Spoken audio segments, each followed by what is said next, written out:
कांग्रेस विधायकों के सवाल पर हाटी समिति अध्यक्ष बोले, 2 जगह हो चुकी है गिरिपार को एसटी स्टेटस संबंधी नोटिफिकेशन। आरजीआई की नोटिफिकेशन के बाद हाई कोर्ट में पिटीशन दायर होने के चलते समिति ने सरकार से किया था मामले में जल्दबाजी न करने का आग्रह। ट्रांसगिरी के 50,000 परिवारों तक अपने पर्चे अथवा ब्रोशर पहुँचाएगी हाटी समिति। शिलाई व रेणुका के कांग्रेस विधायकों ने भाजपा पर लगाए थे बिना नोटिफिकेशन जनजाति दर्जे का चुनावी लाभ उठाने के आरोप। 1,60,000 की सवर्ण आबादी को एसटी स्टेटस के मुद्दे पर इस बार सत्ताधारी दल भाजपा को चुनाव में समर्थन का ऐलान कर चुकी है हाटी समिति। केंद्रीय हाटी समिति अध्यक्ष डॉक्टर अमित चंद कमल ने चुनावी बेला में कुछ लोगों पर गिरिपार को शेड्यूल ट्राइब स्टेटस तथा इसकी नोटिफिकेशन पर भ्रम फैलाने के आरोप लगाते हुए कहा कि उनकी समझ में नहीं आ रहा है कि आखिर ऐसे लोग कौन सी अधिसूचना की बात कर रहे हैं। उन्होंने कहा कि गत 13 अप्रैल को रजिस्ट्रार जनरल ऑफ इंडिया द्वारा हाटी समुदाय की रजिस्ट्रेशन की जा चुकी है और इस नोटिफिकेशन के बाद ही अनुसूचित जाति अधिकार संरक्षण समिति द्वारा हिमाचल उच्च न्यायालय में सिविल राइट पिटीशन दायर की गई है, जिस पर तय अवधि में सरकार, आरजीआई अथवा संबंधित अधिकारियों से जवाब मांगा गया है। उन्होंने कहा कि महापंजीयक की अधिसूचना के साथ साथ काउंसिल ऑफ मिनिस्टर द्वारा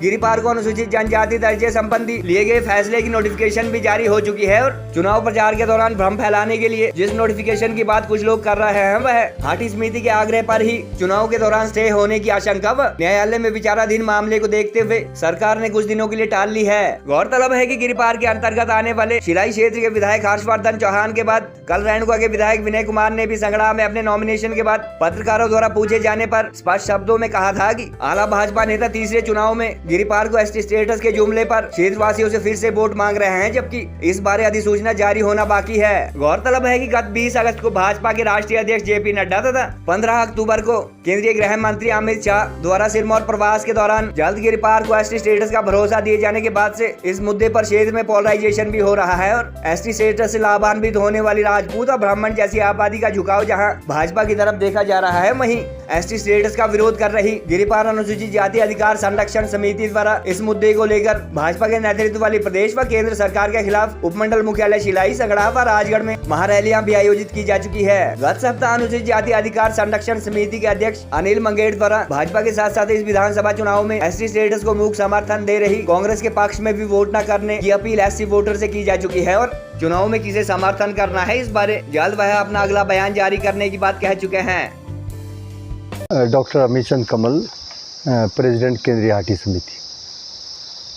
देखिए, ये जो हमने ब्रोशर तैयार किया है, हमारी एक थिंक टैंक है,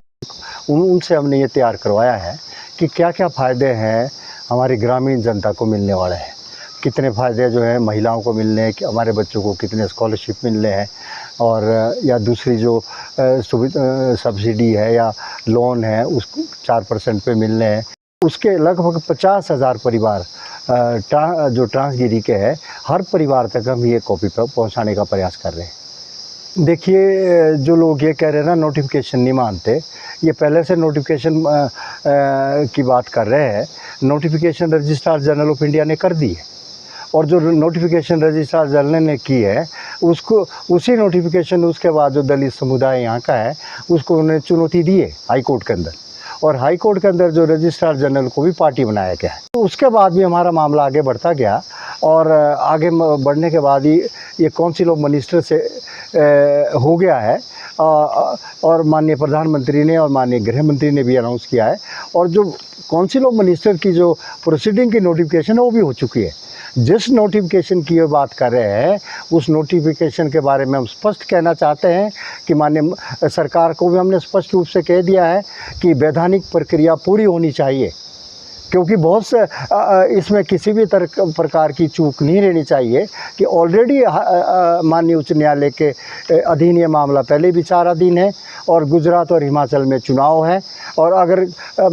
किसी भी रूप में अगर ऐसी अधिसूचना ये जारी करते हैं पूरी प्रक्रिया होनी चाहिए ताकि किसी भी तरह से न्यायालय में अगर अधूरा केस ये भेजेंगे तो अगर इसमें कोई किसी तरह का भी स्टे आ जाएगा तो हम कई सालों तक न्यायालय में रहेंगे। तो हमने ये स्पष्ट कह दिया है कि जो भी अधिसूचना होगी वो वैधानिक प्रक्रिया पूरी होनी चाहिए। और अभी जो है, क्योंकि दोनों स्टेट इलेक्शन में जा रहे हैं, तो अभी किसी भी प्रकार की अधिसूचना का हम समर्थन नहीं करते।